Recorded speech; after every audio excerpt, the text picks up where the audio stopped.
जय हिंद मेरे डियर साथी। आज हम देखने वाले हैं आरआरबी रेलवे फार्मासिस्ट की जो सीरीज जारी की गई थी 2026 मार्च में जो पेपर होने वाला है, प्रैक्टिस सेट नंबर 8 के बारे में पहुंच चुके हैं। इसके पहले हम देखें क्या क्या कर चुके थे, आपको हम दिखा देना चाहते हैं एकदम आसान तरीके से। ठीक है, ये आपके सामने प्यारा सा देखिए पोर्शन है। इसमें क्या क्या 2015 का पेपर सेट हम कर लिए थे, 2019 के 2 सेट और 2025 के 2 सेट को पूरा डिटेल में डिस्कस कर लिए थे। ठीक, इसको एग्ज़ाम के जब नियर आ जाएगा तो इसको एक बार दोबारा कराया जाएगा। ठीक है, ये आपके सामने अब हम सेट नंबर कर रहे हैं। आपके सामने देखिए सेट नंबर 1 से लेके सेट नंबर 20 तक दिया गया। सेट नंबर 7 तक ख़त्म कर लिए थे। आज हम सेट नंबर 8 को पूरा डिटेल में देखने वाले हैं। ये जो बुक है फार्मा प्लस नॉन फार्मा, जैसे आपके सामने एग्जाम में आता है फार्मा 70 और नॉन फार्मा 30 क्वेश्चन, उसी के अकॉर्डिंग ये डिज़ाइन किया गया है। ठीक है, अब बहुत सारे मेरे भाई कह रहे थे ये बुक की जो खासियत होती है आपको हम दिखाते हैं, रियल चीज़ें क्या हो रही है। देखिए 2025 का पेपर है। सबसे पहले ये मान लेते क्वेश्चन दिया रहेगा, हिंदी इंग्लिश दोनों में रहता है, ये याद रखना। रेलवे फार्मेसी का जो पेपर रहता है हिंदी इंग्लिश दोनों रहता है। ठीक, अब मान लेते ये क्वेश्चन जो दिया गया इसका जब आंसर को पूरा अच्छे तरीके से देखिए एक्सप्लेन किया गया। ठीक, एकदम से अच्छे, क्योंकि एक्सप्लेनेशन एग्जाम के पॉइंट ऑफ व्यू से बहुत ज़रूरी है। क्यों सही है, हम मान लेते घुमा देगा तो हमको एक्सप्लेनेशन पता रहेगा तो हम कर देंगे। जैसे मान लेते हैं यहाँ पर देखिए दूसरा क्वेश्चन पूछा गया है, अब इसको अच्छे तरीके से देखिए, यानी अच्छे से एक्सप्लेन किया गया है। ठीक है, इस तरह से सारा चीज़ आपको 1 बाय 1 करके दिया जाएगा। इसको आपको PDF चाहिए तो आप लिंक में यानी व्हाट्सअप लिंक दिया गया डिस्क्रिप्शन में, वहाँ पे आप देख सकते हैं, या थंबनेल में भी देख सकते हैं, नंबर दिया गया वहाँ पे कभी भी कांटेक्ट कर सकते हैं। इसका PDF आपको प्रोवाइड करा दिया जाएगा। ठीक है, तो चलिए अपनी कहानियाँ शुरू करते हैं यहाँ पर से। ठीक है, यहाँ पर से क्वेश्चन, पहला क्वेश्चन दिया गया, क्या लिख रखा है, which substance is a commonly use as and the emetic to induce vomiting in case of poisoning. मतलब मान लेते कोई बंदा जहर खा लिया, ठीक, तो हमको उसको ऐसी दवा देनी है, ठीक है, ऐसी दवा देनी जिससे उनको उल्टी हो जाए। क्या हो जाए गुरुदेव? उल्टी हो जाए। जब उल्टी होगा तो पॉइजन जाहिर सी बात शरीर से बाहर आ जाएगा। इसमें से कौन सी दवा देनी पड़ेगी? सबसे पहले आ जाते हैं एक्टिवेटेड चारकोल। याद रखना ये एक्टिवेटेड जो चारकोल होता है ये आपके सामने यूनिवर्सल एंटीडोट होता है। तो ये तो जहर को तोड़ने का काम करेगा बट ये उल्टी नहीं कराएगा, तो ये भैया रॉन्ग हो जाएगा। दूसरा आपके सामने इपकोहन सिरप। इपकोहन सिरप देखा जाए तो ये मेडुला ऑब्लेंगाटा पे काम करता है, जो उल्टी को इंड्यूज कराने में मदद करता है। तो ये आपके सामने B is the correct option हो जाएगा। यहाँ पर देखिए साफ साफ लिख रखा है इपकान सिरप का यानी इपकाहन, ठीक है, इपकॉन सिरप का उपयोग विष के उल्टी के प्रेरित करने के लिए किया जाता है। एमेटिक के रूप में प्रयोग किया जाता है। ये पेट में जाते ही जलन पैदा करेगा और मस्तिष्क से कीमो रिसेप्टर ट्रिगर जोन को उत्तेजित करेगा, उल्टी हो जाएगा, आदमी आराम से बच जाएगा। तो इस तरह से ये काम करते हैं आपके सामने। ठीक है, ये दवाइयाँ, पहले क्वेश्चन को आपको अच्छे से समझ में आएगा। दूसरे क्वेश्चन की तरफ रुख करते हैं। यहाँ पर क्या दे रखा है, पार्ट ऑफ प्रिस्क्रिप्शन। प्रिस्क्रिप्शन से एक क्वेश्चन कौन है? प्रिस्क्रिप्शन मतलब वो जो तुम्हारे पास पर्चा होता है जो डॉक्टर के द्वारा लिखा जाता है। ठीक है, पार्ट ऑफ प्रिस्क्रिप्शन में लिख रखा है मेंटेनिंग। ठीक है, कह दिया आपके सामने मेंटेनिंग अबाउट द इनग्रेडिएंट। याद रखना ingredient and quantity of term, मतलब दवा के अंदर इनग्रेडिएंट क्या है, कितनी क्वांटिटी में देना, उसको कौन बताता है? इनक्रिप्शन बताता। क्या बताता है? Encryption is the correct option हो जाएगा। डिस्क्रिप्शन क्या होता है आपके सामने? वितरण, जिसको हम क्या बोलते हैं? देते हैं। तो ये तो रॉन्ग हो जाएगा। सुपरक्रिप्शन में तुम्हारे पास RX लिखा रहता है जो लैटिन वर्ड में लिखा रहता है। ठीक, तो ये सारी चीज़ें कहानियों के अकॉर्डिंग ये हो जाए। इसमें दवा तथा दवा का नाम, इन्ग्रेडिएंट सब कुछ डिटेल में लिखा रहता है। ठीक, अब आते हैं थर्ड नंबर क्वेश्चन पे। इंस्ट्रक्शन टू फार्मासिस्ट, यानी फार्मासिस्ट को क्या कर दिया गया यहाँ पर? Instruction is given in which part of prescription. मतलब ये जो पर्चा दिया गया है तो फार्मासिस्ट को हमको क्या कर देना है? बताना है कि इसको दवा देनी है। तो उसमें कौन लिखा रहता है आपके सामने? सबक्रिप्शन पे लिखा रहता है। तो ये सुपरक्रिप्शन में RX सिंबल का प्रयोग के इनक्रिप्शन आप देखबा कि ये सिग्नेचर मतलब डॉक्टर साइन करेगा। तो यानी ये वाला तुम्हारे पास करेक्ट ऑप्शन हो जाएगा ये। तो तीसरे नंबर का ए वाला ऑप्शन सही हो जाएगा। चौथा नंबर क्या पूछ दिया आपके सामने, रोल ऑफ हॉस्पिटल फार्मेसी, बताओ कोई हॉस्पिटल में फार्मेसी खुली हो तो उसका रोल क्या होता है? पहला, इंश्योर इन्वेंट्री, इन्वेंट्री क्या होता है? दवा का समुचित व्यवस्था करना इन्वेंट्री कहलाता है। अलग अलग मेथड होते हैं, उसी के अकॉर्डिंग हम दवा को उपस्थित अथवा सुनिश्चित करते हैं। तो इन्वेंट्री ये तो यानी फार्मासिस्ट करता ही करता है, पहला कंडीशन। दूसरा, डिस्पेंसिंग मेडिसिन, भैया काम तो है ही है फार्मासिस्ट का एक। मॉनिटरिंग ड्रग सेफ्टी, मतलब मेडिसिन सेफ्टी ये तुम्हारे पास कौन करता है? फार्मासिस्ट करता है। यानी ए बी सी तीनों सही है तो all of these is the correct option हो जाएगा यहाँ से। ठीक, नेक्स्ट क्वेश्चन की तरफ चलते हैं। 5th नंबर क्वेश्चन क्या पूछा? Optic neuritis is a side effect of, कहने का मतलब ये आपके सामने आपकी आंख हो गई, ठीक है, आंख के अंदर ये आपके सामने लेंस हो गया, ये रेटिना पर प्रतिबिंब बनता है, यहीं से ऑप्टिक नर्व आती है, ठीक है, ऑप्टिक नर्व आती हैं तो इस पे कौन सी दवा इस पे काम करती है? ठीक है, अब पहला आपके दे रखा है सल्फासेलेजीन दे रखा है, रिफाम्पासिन दे रखा है, इथम्ब्यूटेन दे रखा है। इथम्ब्यूटेनॉल जो होता है एंटी ट्यूबरकुलोसिस एजेंट होता है, ठीक है, ये भी आपके सामने ट्यूबरकुलोसिस में तो प्रयोग किया जाता है। बट इथम्ब्यूटेन जो होता है ना, ये हमारे पास करता क्या है? ऑप्टिक नर्व को धीरे धीरे डैमेज करता है, जिससे आपकी देखने की जो क्षमता रहेगी वो खत्म हो जाएगी। ठीक है, इसीलिए कोई भी दवाइयाँ लंबे समय तक आप प्रयोग न करें तो ज़्यादा सूटेबल रहता है। ठीक है, तो ये आपके सामने क्या लिख रखा है? इथम्ब्यूटान इज द करेक्ट ऑप्शन हो जाएगा, जो ऑप्टिक आंखों पर जरब करता है। ये हो गया 5वां। 6ठा नंबर क्या पूछ दिया? A drugs storage is called as ideal store if in inventory, कहने का मतलब एक दवा की दुकान का आदर्श दुकान कहा जाता है, उसकी इन्वेंट्री क्या होती है? जैसे हमारे कोई दुकान है, कहते हैं बड़ा दुकान है, कह रहे यहाँ सब दवाइयाँ मिल जाला, तो हमारे नज़र में वो देखा जाए तो यानी दुकान बहुत अच्छा। तो क्या क्या कंडीशन होना चाहिए? अधिकतरा, मतलब तुम्हारे पास इन एक्सेस। अब बताओ कौनो दवाई मान ले तो ढेर कुले लाख रख ले, बिकता नहीं है तो दुकान कैसी तैसी हो जाए तो दिक्कत हो जाए, ये रॉन्ग हो जाएगा, इन्वेंट्री के अंतर्गत ये रॉन्ग हो जाएगा। अल्प लाभ भैया, बटला नहीं है, थोड़ा सा मान लेते 2 पत्ता तोके चाहिए, 1-2 गोली बात तो तू का बड़ा खराब दुकानिया, ये भी गलत हो जाएगा। अपर्याप्त ला 1 बूंद नहीं है, ठीक है, तो ये भी गलत हो जाएगा।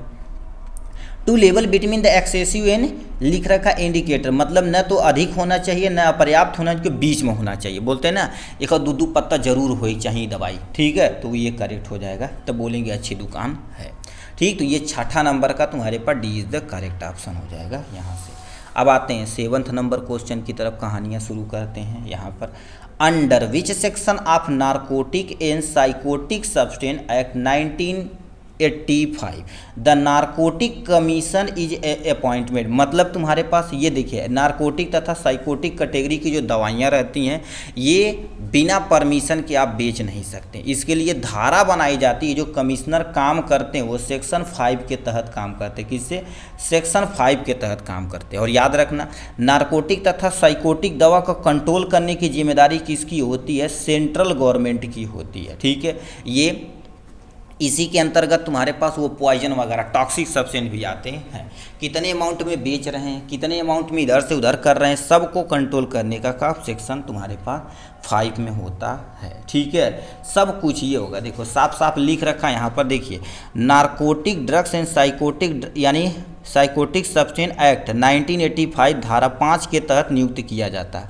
यह धारा केंद्र सरकार द्वारा नारकोटिक आयुक्त नियुक्त करने का प्रावधान करती है। भारत में नारकोटिक दवाएं तथा साइकोटिक पदार्थ के देख रेख करने की जिम्मेदारी इन्हीं की होती है। ये कमिश्नर क्या कर देते हैं? ठीक है, कहीं मान लेते दवाइयाँ खराब तो नहीं बिक रही हैं, कोई तो नारकोटिक तो नहीं बेच रहा है, साइकोटिक तो नहीं बेच रहा है, सबको कंट्रोल करने की जिम्मेदारी इनकी होती है, जो सेक्शन नंबर 5 के अंतर्गत आता है। फिर सेक्शन रिलेटेड क्वेश्चन पूछ दिया है, which section of the medical termination ठीक of the pregnancy act 1978 talk about the protection of यानी प्राइवेसी ऑफ द वुमेन, कहने का मतलब क्या होता है? जैसे मान लेते कोई फीमेल प्रेग्नेंट है, उसको एबॉर्शन कराना है, तो डॉक्टर के पास जाके क्या बोलेगी? हमको एबॉर्शन कराना, तो उसकी एक भी जानकारी कहीं लीक नहीं होनी चाहिए। इसके तहत याद रखना, इसके तहत एक भी जानकारी कहीं लीक नहीं होनी चाहिए, नहीं तो आप खतरे में पड़ सकते हैं। तो वो बताओ वो धारा किसके तहत आता है? वो भी तुम्हारे पास 5A के तहत अंतर्गत आता है, तो 5A is the correct option हो जाएगा। ठीक, इस पर साफ साफ देखो लिख रखा, उसकी एक चीज़ लिख रखा है MT अधिनियम 71 के तहत एक महिला की गोपनीय सुरक्षा का उल्लेख धारा 5A में किया गया है। यह धारा सुनिश्चित करता है कि गर्भपात और चिकित्सा गर्भपात के संबंधी एक महिला के व्यक्तित्व वितरण गोपनीय रखा जाए, यह कानूनन द्वारा नियमित देता है। इसके अलावा खुलासा करना भैया जेल जा सकते हैं आप, ठीक है। अब ये कंडीशन हो गई आपके सामने। यहाँ से 9 नंबर क्वेश्चन क्या पूछ दिया, इनकी कहानियाँ सुनते हैं। In India how many member in state दे दिया, साफ साफ लिख रखा, देखिए state pharmacy counselling are elected from the amongst themselves by the member and each medical council और ठीक और by the council of medical registration, यानी रजिस्ट्रेशन ऑफ स्टेट, मतलब तुम्हारे पास कह दिया है यानी हर एक स्टेट से कितने मेंबर आते हैं, हर एक से कम एक मेंबर आने चाहिए। तो एक तुम्हारे पास करेक्ट हो जाएगा यहाँ से, ठीक है। जो पूरे कंट्रोल करने की जिम्मेदारी इन्हीं की बनती है। नेक्स्ट में तुम्हारे पास क्या लिख रखा है यहाँ पर, अब देखिए prevention of cruelty to animal act was elected by, मतलब तुम्हारे पास क्या होगा, जैसे एक अधिनियम बनाया गया कि आप स्कूल कॉलेज कुछ भी खोल रहे हैं तो उस पर एनिमल के ऊपर एक्सपेरिमेंट किया जाएगा, तो उसके लिए बहुत सारे नियम लगाए गए हैं कि बिना एनेस्थीसिया को कर नहीं सकते हैं, ज़्यादा अमाउंट में आप यानी एनिमल को मार नहीं सकते हैं, एक प्रोफेशन होना चाहिए, मतलब एक प्रोफेसर आदमी होना चाहिए, उसी के अंतर्गत सब काम करेंगे।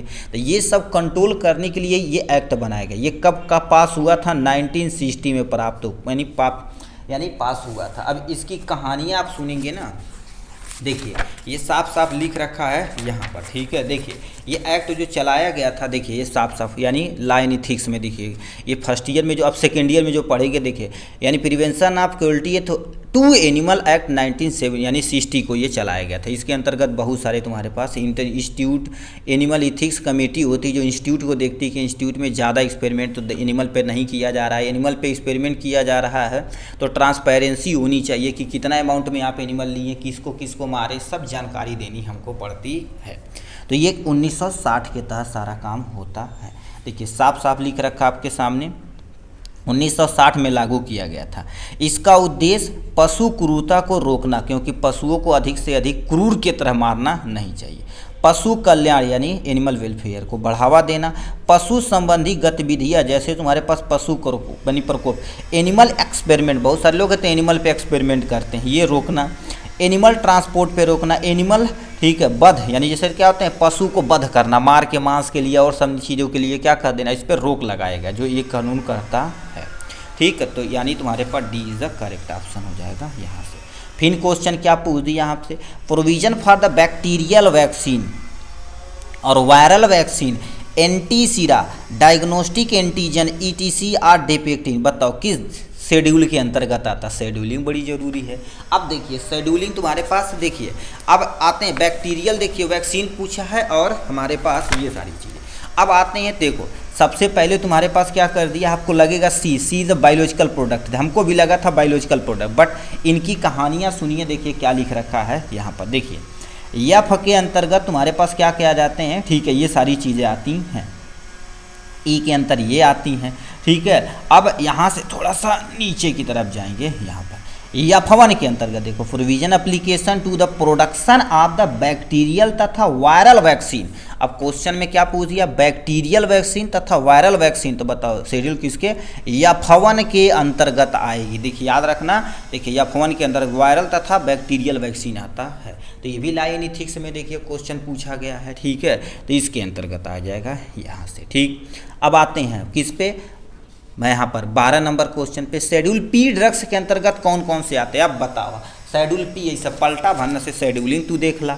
यहाँ से देखिए शेड्यूल पी के अंतर्गत लाइफ पीरियड ऑफ ड्रग्स, मतलब लाइफ पीरियड ऑफ ड्रग्स आती है कि मतलब कोई भी दवा की एक्चुअल में लाइफ कितना है, 1 साल 2 साल 4 साल, एक्सपायरी डेट कितना है, इसी शेड्यूल के अंतर्गत आती है। देखिए साफ साफ लिखा गया है, ठीक है। तो ऑप्शन में क्या दे रखा आपके सामने, स्टैंडर्ड ऑफ कॉस्मेटिक, ये कॉस्मेटिक 1940 के तहत देखा जाता है। लाइफ पीरियड ऑफ ये शेड्यूल पी के अंतर्गत आती है, तो ये तुम्हारे पास क्या हो जाएगा, P is the correct option हो जाएगा यहाँ से। तो ये कहानी रही आपके सामने। यहाँ से 13 नंबर कहानियाँ आगे की तरफ बढ़ाते हैं, 13 नंबर की तरफ चलते हैं। क्या लिख रखा है, लिख रखा who will act as the chairman in PTC. PTC के तुम्हारे पास क्या होगा, चेयरमैन कौन है। अब पी मतलब तुम्हारे पास क्या होता है, यदि देखा जाए तो फार्मेसी थेरेपेटिक कमेटी होती है। तो इसके तुम्हारे पास कोई एक प्रोफेशन डॉक्टर होना चाहिए, फार्मासिस्ट नहीं होते, नर्सेज भी नहीं होते, लैब टेक्नीशियन एक फिजिशियन होना चाहिए, ठीक है। क्योंकि थेरेपेटी में टी जो है थेरेपेटिक से रिलेटेड है, तो इसको ये तुम्हारे पास कोई ना कोई फिजिशियन या डॉक्टर होना चाहिए। 14 नंबर क्या क्वेश्चन पूछा है, in which drugs distribution system are medication order. मतलब तुम्हारे पास ड्रग्स डिस्ट्रीब्यूशन सुने होंगे, देखो फ्लोर स्टॉक मेथड होता है, यूनिट डोजेज फॉर्म होता है, ऐसे ऐसे तुम्हारे पास। तो ये कोई ऑर्डर किया, उसको पैक करेंगे, उसको हैंडल करेंगे, एडमिनिस्ट्रेशन यानी चार्ज इन द मल्टीपल आप मतलब अलग अलग दवाई को सिंगल डोजेज फार्म करेंगे, तो भैया यूनिट डोजेज फार्म के अंतर्गत आता है। ये कैटेगरी यूनिट डोजेज फार्म के अंतर्गत आती है। Containing A pre determine amount of drugs. तो अब बताइए, कह दिया आपके सामने व्यक्तिगत इंडिविजुअल प्रिस्क्रिप्शन सिस्टम, मतलब एक पर्चे पे एक ही व्यक्ति कहते तो सही है, बट हमसे डोजेज के बारे में कह रखा, तो ये भैया रॉन्ग हो जाएगा। कंप्लीट फ्लोर मेटर, मतलब एक फ्लोर पे एक देखेंगे छोटा सा सिस्टम बनाया जाए, तो उसमें फार्मेसी वाले बैठते हैं और नर्सेज बैठती हैं, दवाइयाँ देते हैं, तो ये तो फ्लोर स्टॉक मेथड हो जाएगा। हमसे यूनिट पूछा हुआ सिंगल, तो सिंगल मतलब तुम्हारे पास यानी यूनिट डोजेज डिस्पेंसिंग मेथड होता है कि मतलब एक पैकेट में एक ही दवा दे के केवल और केवल एक आदमी के लिए दिया जाए और एक का डोज दिया जाए कि भैया ये सुबह खाइया फिर शाम को हम लेके आए, तो ये तुम्हारे पास सी इज़ द करेक्ट ऑप्शन हो जाएगा। यहाँ से 15 नंबर क्वेश्चन क्या पूछ दिया है, लिख रखा द गाइडलाइन फॉर इंक्लूजन और non inclusion of the drugs in a hospital formulary are format by. अब तुम बताओ, ठीक है, कह दिया तुम्हारे पास अस्पताल में फार्मूलरी में दवाओं को शामिल करने या न करने का दिशा निर्देश निम्नलिखित में से तैयार किया जाता है, इसके लिए तुम्हारे पास कौन होना चाहिए। पहला आपके ऑप्शन में क्या दे दिया है, यहाँ पर कहानियाँ चलती हैं। पहला आपने दे रखा फार्मेसी एंड थेरेपेटिक कमेटी होती, पहला फार्मेसी एंड थेरेपेटिक कमेटी होती, तो दवा तुम्हारे पास फार्मेसी ले थेरेपेटिक कमेटी ट्रीटमेंट करने के लिए, तो दोनों शामिल है, तो ए वाला ऑप्शन क्या हो जाएगा, सही हो जाएगा, ठीक है। इस विधि में दवा का फार्मूलेशन किया जाता है और एजेंट रोगी तक सबसे पहले पहुँचाया जाता है, और रोगी के लिए बहुत सूटेबल दवाइयाँ होती हैं, तो ये इज द करेक्ट ऑप्शन हो जाएगा। नेक्स्ट में क्वेश्चन क्या पूछ ले, 16 number, which of the following criteria should be taken into the consideration for entry और डिलेट यानी deletion of the drugs in hospital फार्मूलरी। कहने का मतलब तुम्हारे पास है जैसे अस्पताल में फार्मूलरी में दवा का रखना तथा दवा को डिलीट करना कौन से मापदंड को ध्यान में रखते हुए किया जाता है। इसके लिए रूल होता है कि दवाइयाँ कैसे काम करनी है। पहले दे रखा आपके सामने भैया निकालेगा, manufacture of the drugs should be license under drugs cosmetic act. ये तो लेना ही लेना पड़ेगा जो 1948 के तहत चला जाता, बट इससे तुम्हारे पास ये क्राइटेरिया ये हॉस्पिटल पे नहीं चलता, ये कंपनियों वगैरह में चलता है, तो रॉन्ग हो जाएगा। Drugs must be recognise by the pharmacopoeia, हर एक दवाइयाँ फार्माकोपिया पे आधारित होती है, तो ये भी तुम्हारे पास कंपनियों के लिए सही है, बट हमसे कह दिया हॉस्पिटल फार्मूलरी के लिए भैया रॉन्ग हो जाएगा। दूसरा आपके सामने क्या लिख रखा है यहाँ से, ठीक है, यहाँ पर दूसरा नंबर क्या दे दिया गया, यहाँ पर drugs should not be secret in composition, मतलब कोई भी दवाइयाँ में जो कंपोजिशन होना चाहिए ये देखा जाए तो क्या बोल दिया है, ये जो तुम्हारे पास होना चाहिए सीक्रेट नहीं होना चाहिए, तो ये भी तुम्हारे पास क्या होगा, इसके अकॉर्डिंग नहीं है।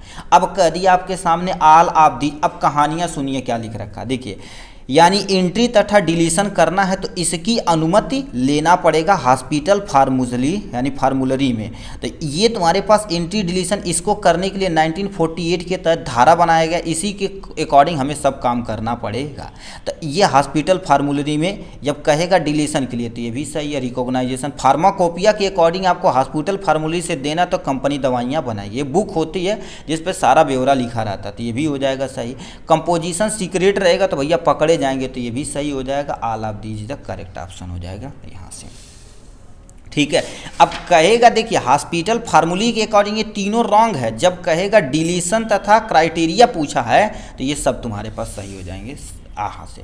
17 नंबर क्वेश्चन क्या पूछा, committee formed in the hospital setting that is response for the overall the pharmaceutical care term by the ठीक WHO के तहत देखा जाए तो तुम्हारे पास हॉस्पिटल में गठित समिति को समग्र दवा देखभाल के लिए जिम्मेदारी कौन होता। अभी इसको हम बताएं। सबसे पहले हम क्या बोले हैं आपके सामने, ड्रग्स थेरापेटिक कमेटी होती है, क्योंकि ड्रग्स से रिलेटेड ही सारी टर्मोलॉजी भी रहती है। तो ड्रग्स थेरापेटिक कमेटी होती है, तो यानी सी इज द करेक्ट ऑप्शन हो जाएगा यहाँ से। ठीक है, अब कहेंगे तुम्हारे पास पीटीसी क्या होता है, फार्मेसी, ठीक है, फार्मेसी थेरापेटिक कमेटी होती है। डीआईएफ तुम्हारे पास क्या होता है, ड्रग्स इंफॉर्मेशन फाइल या फोल्डर के रूप में जाता है। डीआईसी तुम्हारे पास क्या होती है, ड्रग्स इंफॉर्मेशन सेंटर होता है, ये इंफॉर्मेशन पूरी रखता है। तो कह दिया हॉस्पिटल सेटिंग करना है, that is responsible overall the pharmaceutical WHO के अकॉर्डिंग डीटीसी करता है, ड्रग्स थेरापेटिक कमेटी होती है। ठीक है, ये हो गया। अब भैया barcode art medication administration BCM में, मतलब जैसे आप दवा की दुकान खोलिए तो वो बारकोड मेथड की मतलब स्कैन किए कंप्यूटर में सारा चीज़ दे देगा। ठीक है, तो वो चीज़ दिया गया, help pharmacist to dispense medicine in compliance with the 5 right of the medication administration which of the following is not one of the 5 right. इसमें से तुम्हारे पास क्या लिख रखा है, कौन सा सही है। कहने का मतलब कि हमारे पास सही नहीं है, जी कह दिया, नॉट नहीं सही है। ठीक है, इसके बारे में बताना पड़ेगा। ठीक, मतलब जैसे आप दुकान खोल दिए तो बार कोड मेथड जो प्रयोग किए हैं, ठीक है, तो इसमें से तुम्हारे पास कौन सा 5 में से यानी 5 सही नहीं है। ठीक है, तो पहला ऑप्शन में दे रखा है राइट टाइम, ये तो सही है कि मतलब बारकोड करेंगे भरने से सब काम हो जाएगा, तो ये तो सही है। यानी राइट मेडिसिन, सही दवा देंगे क्योंकि बारकोड सब बता देगा कितनी क्वांटिटी में क्या किस कंपनी का है, तो ये तो सही है देंगे।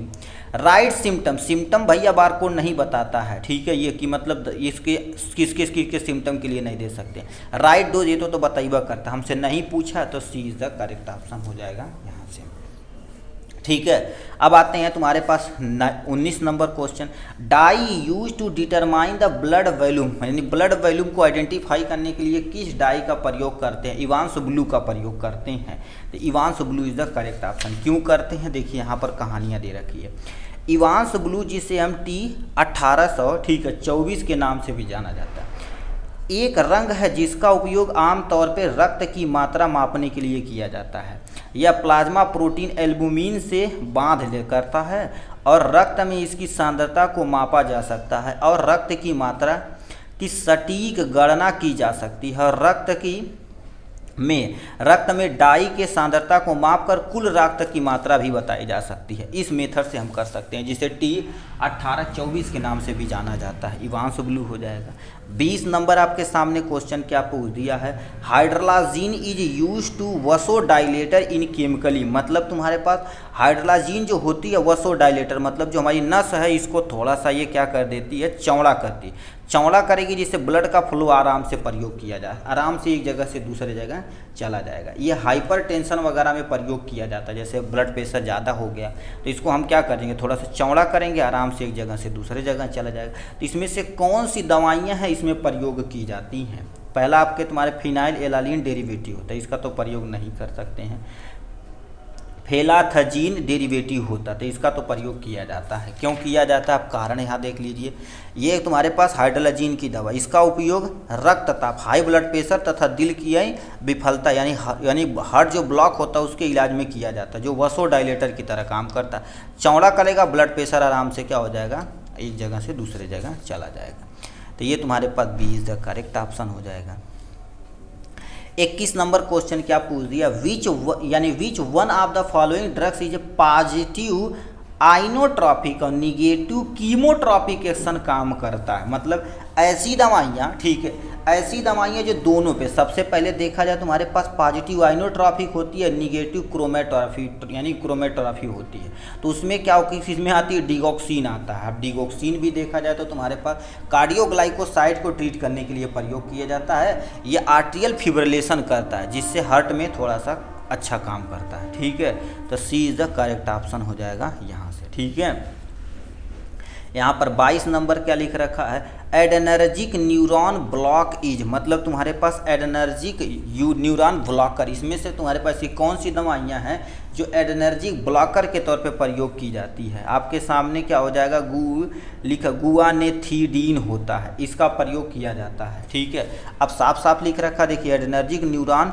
ब्लॉकर के रूप में प्रयोग किया जाता है, जो नर्वस सिस्टम में नॉन एपिनेफ्रिन की रिहाई को रोक कर काम करता और सहानुभूति हाई ब्लड प्रेशर के इलाज में इसका प्रयोग किया जाता है। ठीक है, तो इसमें तुम्हारे पास, जिससे तुम्हारे पास बट इसका मोस्टली उपयोग कम किया जाता है इस समय।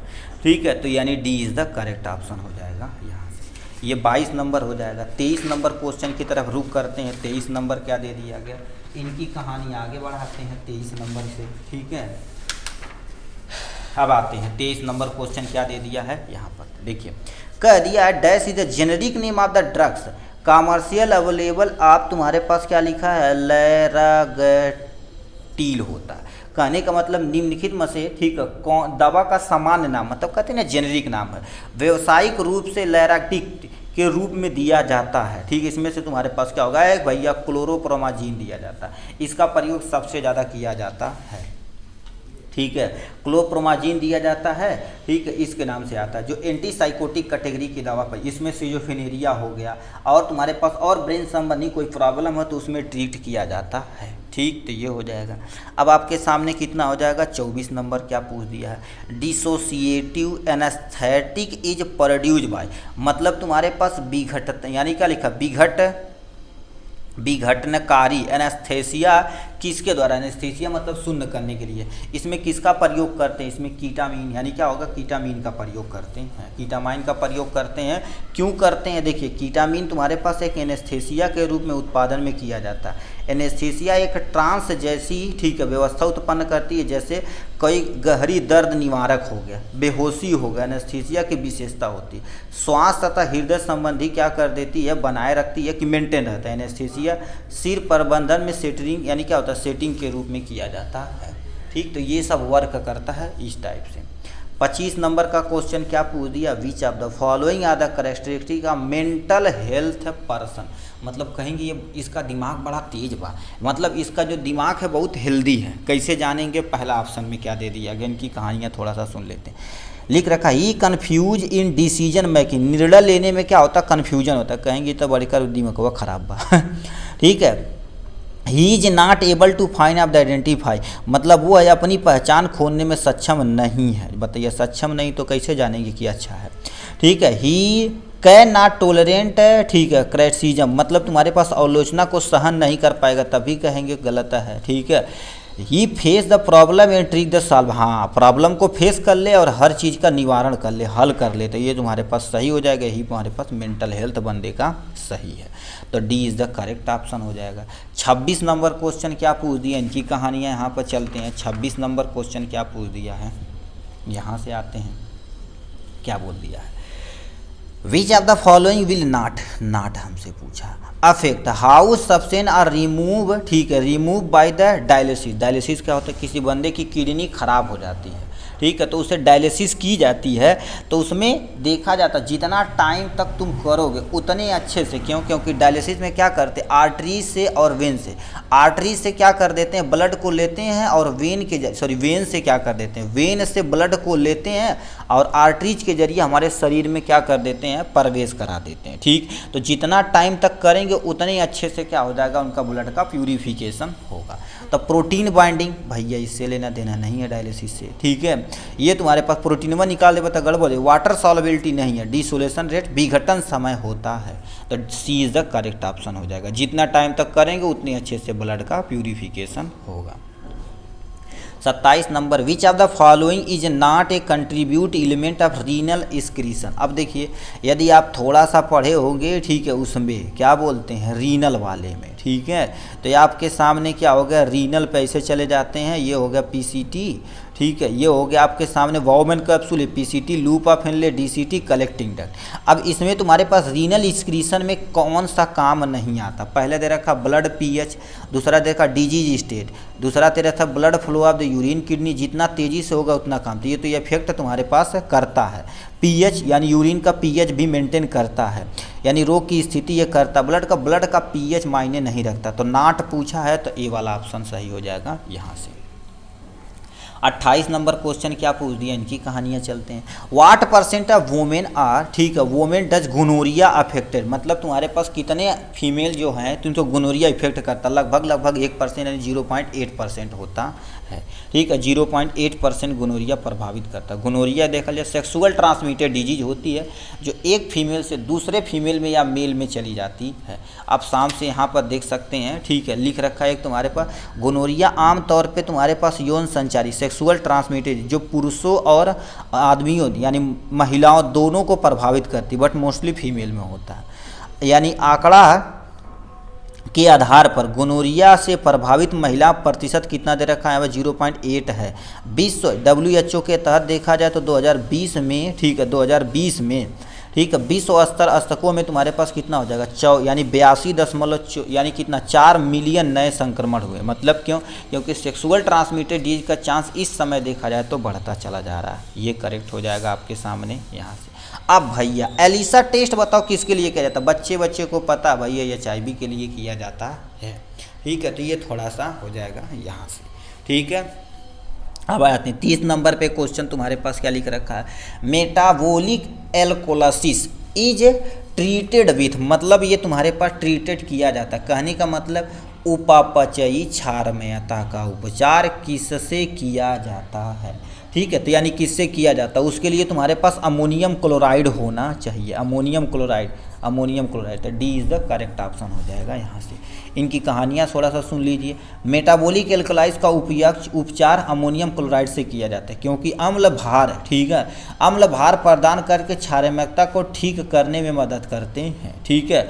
अमोनिया, ठीक है, क्लोराइड यकृत में उपपचयी होकर हाइड्रोजन आयन और क्लोराइड आयन में टूट जाते हैं, ठीक है, और तुम्हारे पास क्या हो जाएगा, pH को कम करते हैं, क्षारकता का मेंटेन हो जाता है, ठीक है, pH भी मायने रखता है। अब यहाँ से आ जाते हैं 31 नंबर, डिफिशियंसी इन एक्टिव स्फाइग्नोमाइलिनेज दे रखा, एंजाइम लीड टू, मतलब तुम्हारे पास क्या होगा, इस एंजाइम की कमी से कौन सी बीमारी होती है, आपके सामने दिया गया है। अब इन कहानियों के बारे में सुनिए। देखिए गोचर जो डिजीज होती है ये किसकी कमी से होती है, याद रखना ठीक है, ग्लूकोसेरिब्रो, ठीक है, ग्लूकोसेरिब्रोसाइडेज एंजाइम की कमी से होती है, तो ये तुम्हारे पास होगा नहीं। जोकाब डिजीज एक क्रोमोसोमल डिजीज है, क्या होगा आपके सामने, क्रोमोसोमल डिजीज के अंतर्गत आता है, जो कितने नंबर पे, XYY क्रोमोसोम में गड़बड़ी हो जाती है तो दिक्कत हो जाती है। अब आते हैं तुम्हारे पास निपिक डिजीज होती है, अभी इसको ये इसी के कारण से होता है, तो ये तो आ जाएगा। अब क्रेब डिजीज तुम्हारे पास जिसमें होती है, ग्लूको है, ये ग्लैक्टो होता है, क्या होता है आपके सामने, ग्लैक्टो, ठीक है, सेरिब्रोसाइडल डिजीज होता है। ये तुम्हारे पास जो होता है ये भी एंजाइम इसकी, ये वाला इस बीमारी की यानी इस एंजाइम की कमी से होता है, और ग्लूकोसेरिब्रोडाइजेज यानी साइडेज जो होता है ये गोचर डिजीज करता है, क्रेब डिजीज ये करता है। अब कह दिया ये डिजीज, भैया इस पर टिक मार देंगे आपके सामने यहाँ से, ठीक है, तो ये एंजाइम थोड़ा सा याद रखना डिजीज के बारे में। 32 नंबर क्वेश्चन क्या पूछ दिया, इनकी कहानियाँ थोड़ा सा आगे बढ़ाते हैं। विच of the following example of, ठीक है, example of oxy reductase enzyme, मतलब इसमें तुम्हारे पास ऑक्सीडेशन और प्लस में रिडक्शन दोनों करने की। ऑक्सीडेशन मतलब क्या होता है, जब किसी भी कंपाउंड में ऑक्सीजन जुड़ता है और हाइड्रोजन रिमूव होता। ऑक्सीडेशन जस्ट इसी का उल्टा, हाइड्रोजन का जुड़ना और ऑक्सीजन का रिमूव होना, तो ये दोनों होता जो एंजाइम की उपस्थिति में होता है, वो किसका एग्जाम्पल है। ऑप्शन में क्या क्या दे दिया गया, इनकी कहानियाँ सुनते हैं। पहला ऑप्शन में दे रखा फास्फो, ठीक है, लाइजेट, इसमें तुम्हारे पास नहीं करता लाइपेज, एल्कोहल डिहाइड्रोजिनेज, क्योंकि इसमें तुम्हारे पास जैसे मान लेते हैं C2H5OH रहता है, तो एल्कोहल और हाइड्रोजन और ऑक्सीजन दोनों पे काम करता है, तो सी इज द करेक्ट ऑप्शन हो जाएगा यहाँ से, ठीक है। देखिए क्या क्या लिख दिया गया है यहाँ से, ठीक है, ये देखिए 32 नंबर क्वेश्चन, एल्कोहलिक डिहाइड्रोजिनेज एक तुम्हारे पास ऑक्सीडेरेटिव एंजाइम का उदाहरण होता है, जो ऑक्सीडोरटेक्से यानी क्या होता है, डैक्टेज के एंजाइम होते हैं जो डीऑक्सीकरण और उपपचयन अभिक्रिया को उत्प्रेरित करते हैं। एल्कोहल के लिए तुम्हारे पास कीटोन वगैरह के लिए काम करते हैं, ठीक।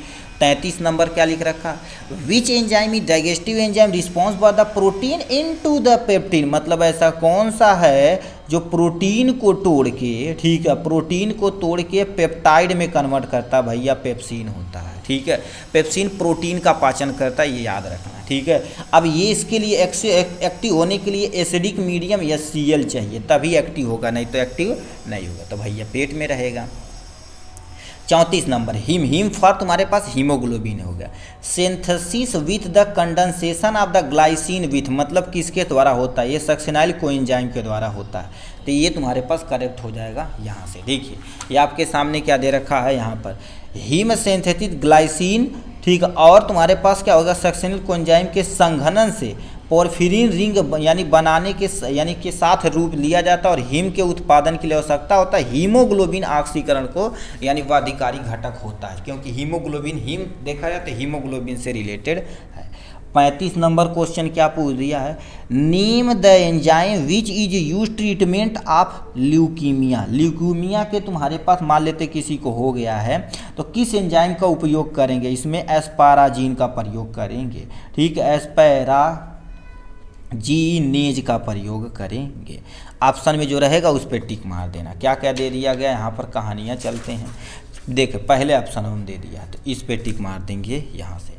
ये प्रोटीन पे वर्क करता है, ये डीएनए पे वर्क करता है, एल्कलाई फास्फोरेट है, ये तुम्हारे पास फास्फोरेटेज पे काम करता है। 36 नंबर क्या पूछे, यहाँ पर आ जाते हैं, in which pH most enzyme in higher organism to optimum active, मतलब तुम्हारे पास किस पीएम यानी तुम्हारे पास क्या होगा, किस पीएच पे ऑर्गेनिज्म जो होते हैं हाईली एक्टिव, न तो ज़्यादा एसिडिक न तो ज़्यादा बेसिक, यदि पीएच इसके लिए आप देखेंगे तो ये 7 न्यूट्रल होता है, यहाँ पर 6 तुम्हारे पास एसिडिक, यहाँ पर 8 तुम्हारे पास इधर से यानी 6 से लेके 1 तक तुम्हारे पास जो होते हैं एसिड होता है, यहाँ पर 7 से लेके 14 के बीच में तुम्हारे पास बेस जो होता है, क्या होता है, बेस होता है।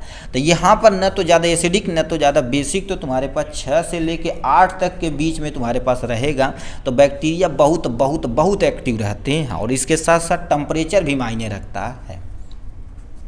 37 नंबर क्या लिख रखा है, bubonic plague is causes bye, मतलब बुबोनिक जो प्लेग होता, प्लेग मतलब तुम्हारे पास ये जैसे मान लेते कहीं पर ऐसे तुम्हारे पास क्या होता, ऐसे गोल टाइप में हो जाएगा, तो ये किसके लिए होता है, ये बैक्टीरिया के कारण से होता है। अभी कौन बैक्टीरिया यहाँ पर दिया गया, देखिए बुबोनिक प्लेग यर्सिया पेस्टिस नामक जीवाणु के कारण होता है, ठीक है। अब ये यदि हो जाएगा तो आपके टिश्यू के काटने से होता है, ये तेज बुखार होगा, सर दर्द हो जाएगा, गुठली सूजन, ये सब चीज़ें हो जाएंगी, ठीक है। ये टिश्यू से यानी पिस्सी से काटने से, छोटे छोटे जीव होते हैं उससे होते हैं, क्योंकि इससे काटेंगे तो आपके सामने हो जाएगा, ठीक है। ये जानवरों से मनुष्यों में फैलता है, ठीक है, ये हो जाएगा यहाँ से। 38 नंबर क्वेश्चन क्या दे दिया गया, इनकी कहानियाँ सुनते हैं। लिख रखा, which of the following is a chemical process sterilization, मतलब इसमें से कौन सा है जो केमिकल का प्रयोग किया जाता है। गैस स्टरलाइजेशन के भैया गैस है तो इसमें गैस होती है जिसको हम क्या बोलते हैं, इथाइलिन ऑक्साइड होता है, ठीक है, उसमें प्रयोग किया जाता है, तो ये गैस है तो ये हो जाएगा।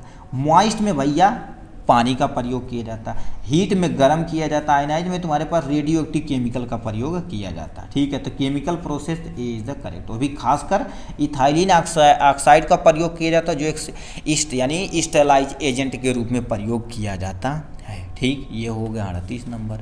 39 नंबर क्या पूछा है, ठीक है, form of the malaria infected of the mosquito, मतलब तुम्हारे पास मलेरिया देखा जाए तो तुम्हारे पास किसके होता है, plasmodium malariae, plasmodium vivax, plasmodium ovale से, ऐसे 5-6 होते हैं, ठीक है। तो इसमें एक मॉस्क्यूटो से काटने से होता, तो मॉस्क्यूटो के अंदर कौन सा इन्फेक्टेड स्टेज होता, उसको स्पोरोजॉइड बोलते हैं, ये उसके अंतर्गत होता, तब B is the correct option हो जाएगा यहाँ से, ठीक। नेक्स्ट में आपके सामने क्या होगा, 40 नंबर, फर्स्ट नेशनल हेल्दी, ठीक है, health policy was the form in develop, मतलब पहली बार तुम्हारे पास NHP डेवलप किया गया था, कब, ये देखा जाए तो तुम्हारे पास 1983 में डेवलप किया गया था, ठीक है, 1983 में डेवलप किया गया था। इसमें कहा गया था कि हर एक व्यक्ति को स्वस्थ रखा जाएगा, ठीक है, नेशनल लेवल पे, क्योंकि हर एक व्यक्ति की स्वस्थ रहेगा तो आय बढ़ेगी, शिक्षा बढ़ेगी तो देश उन्नति की तरफ जाएगा, तो यानी 1983 इज द करेक्ट ऑप्शन हो जाएगा यहाँ पर। नेक्स्ट पे आपके सामने क्या लिख रखा है, यहाँ से आते हैं, प्रधानमंत्री भारतीय जन औषधि परियोजना फॉर जेनेटिक यानी कि जेनेरिक मेडिसिन, मतलब जैसे ना छोटे छोटे दुकान खुले हुए हर चौराहा पे, इसमें जेनेरिक मेडिसिन सस्ता सस्ता दिया जाता है, ठीक है। अब उसका भी टेंडर निकलता है, तो उस पर भी बहुत सारे लोग भरेंगे तो अपना काम कर लेते हैं, ठीक है। कह दिया generic medicine provide quality medicine to mass of affordable price, मतलब हर एक व्यक्ति अफोर्ड कर सकता है इसकी प्राइस को, ठीक है। इसकी प्राइस को हर एक व्यक्ति क्या कर सकता है, एफोर्ड कर सकता है। अब क्या लिख रखा है आपके सामने, ठीक है, यहाँ पर ठीक है, यहाँ पर medicine it is implement by the following ministry, मतलब किसके द्वारा किया गया। सबसे पहला ऑप्शन हमें क्या दे रखा है यहाँ से, ठीक है, पहला ऑप्शन कह दिया मिनिस्ट्री ऑफ हेल्थ और तुम्हारे पास फैमिली वेलफेयर, ये तो फैमिली से रिलेटेड को हटावा। मिनिस्ट्री ऑफ केमिकल, क्योंकि दवाइयाँ केमिकल से बनती, फर्टिलाइजेशन, तो B is the correct option हो जाएगा, ठीक है। इसमें क्या कर दी जाती है, प्रधानमंत्री जन औषधि केंद्र पे खोली जाती जेनेरिक दवाइयाँ, हर एक व्यक्ति को सूटेबल से सूटेबल दवाइयाँ कम से कम मात्रा में मिल सके, तो B is the correct option हो जाएगा। 42 नंबर क्वेश्चन क्या पूछ दिया, WHO programme for international adverse, ठीक, adverse drugs reaction monitoring is a, ठीक, world wide collaboration of the more than कितना 150 कंट्री हुए द एम आर, ठीक है, safer use of medicine for the patient everywhere and building of the global culture of the patient safety and monitoring centre is situated. कहने का मतलब WHO के according देखा जाए तो एक संस्था चलाई गई कि ग्लोबल लेवल पे कितने देश थे, 150 कंट्री मिल के एक बनाई थी कि जितनी भी दवाइयाँ प्रयोग की जाएंगी, ठीक है, जितनी भी दवाइयाँ प्रयोग की जाएंगी वो किस लेवल पे होने चाहिए, पेशेंट के लिए सूटेबल होना चाहिए। तो ये बताओ तुम्हारे पास क्या हो गया, उपसाला में है, कहाँ पर, उपसाला में हो गया। तो इनकी कहानियाँ थोड़ा सा सुन लीजिए यहाँ पर। उपसाला प्रेजेंट टाइम में कहाँ पर, स्वीडन के, स्वीडन में विश्व, ठीक है, यानी WHO तुम्हारे पास माना जाता है। WHO के फार्म विजिलेंस को देखा जाता है, निगरानी की जाती है और इसमें सारा रिपोर्ट इकट्ठा किया जाता है और पेशेंट के लिए सुविधाजनक निर्णय लिया जाता है। Example of synthetic fibre, synthetic fibre ऐसे फाइबर होते हैं जो लैब में बनाए जाते हैं। पहला सिल्क भैया लैब में नेचुरल होता है, कॉटन नेचुरल होता है, बनाना नेचुरल होता है, टेरिलिन ये देखा ना मैन मेड सिंथेटिक होता है, तो synthetic is the correct option हो जाएगा। नेक्स्ट पे आते हैं आपके सामने, cotton consist of epidermal trichome of species, मतलब जो कॉटन होते हैं कौन से एनिमल से निकाले जाते हैं, ठीक है। अच्छा एनिमल नहीं पूछा है, ठीक है, किस स्पीसीज से निकाले जाते हैं, क्यों, क्योंकि कॉटन का पेड़ होता है, ठीक है। तो आप सुने होंगे गैप्सियम, ठीक है, हर्बिकम के बारे में, तो ये फार्माकोग्नोसिस से क्वेश्चन पूछा गया। कॉटन जैसे सर्जिकल आइटम बनाए जाते हैं, जैसे पट्टी हो गया, बैंडेज हो गया, ये सारी चीज़ें, ठीक है। तो ए वाला ऑप्शन करेक्ट हो जाएगा यहाँ से, ठीक। देखिए साफ साफ लिख रखा है यहाँ पर, हाइड्रा वुल फैट के लेलिनिन के रूप में प्रयोग किया जाता है, ठीक। कितना नंबर है जी, लेलिन यानी क्या होता है, देखो ऊन की चिकनाई तथा ऊन के मोम को शुद्ध किया जाता है और अकेले उपयोग किया जाता है, ठीक है। कितना नंबर है, 44 नंबर यहाँ पर दे रखा। उस एनिमल का नाम बताना, गैसिपियम हर्बेसियम, जो जिले यानी जिसे आमतौर पे क्या होता है लेवेंट कॉटन के रूप में जाना जाता है। ये कपास की प्रजाति होती है, ठीक है। ये उप सहारा अफ्रीका तथा अरब में पाई जाने वाली, ठीक है, बारहमासी झाड़ियों से प्राप्त की जाती, जंगली रूप में उगाई जाती है। 45 नंबर क्या लिख रखा है, लिख रखा आपके सामने हाइड्रॉक्स wool fat is also known है, उसको किसके नाम से जाना जाता है, लिनोन के नाम से जाना जाता है, तो ये करेक्ट हो जाएगा यहाँ से, ठीक। कोलेस्ट्रॉल देखा जाए तुम्हारे पास लिख रखा है मैक्रोगोल, ठीक है, ये तुम्हारे पास उपयोग में लाया जाता है, ठीक है। नेक्स्ट में तुम्हारे पास कोलेस्ट्रॉल देखा जाए तो एक मोम तथा वैक्स जैसी संरचना होती है। लेसिथीन जो तुम्हारे पास होती है ये वसा होती है, मानव शरीर कोशिकाओं के लिए भी आवश्यकता होती है, बट ये तुम्हारे पास होती है जो पानी में आराम से घुल जाती है, ठीक है। टाइडल वैल्यू, यदि आप रिस्पायरेटरी सिस्टम पढ़े होंगे तो इसको बता देंगे। Tidal value equal to TV बराबर क्या होता है, आईसी मतलब इनस्पायरेटिक कैपेसिटी, कितना तुम सांस ले सकते हो, माइनस में तुम्हारे पास क्या कर देते हैं IRV, आई से तुम्हारे पास इंस्पायरेटरी रिजर्व वॉल्यूम होती है, तो ये ढूंढिए कहीं पर है आरबी गलत हो जाएगा, टीएल गलत हो जाएगा, ICT ये लास्ट में दिया गया, तो D is the correct option हो जाएगा यहाँ से। ठीक है, तो ये आपके सामने क्वेश्चन दिया गया था, इसको हमने कवर अप कर लिया।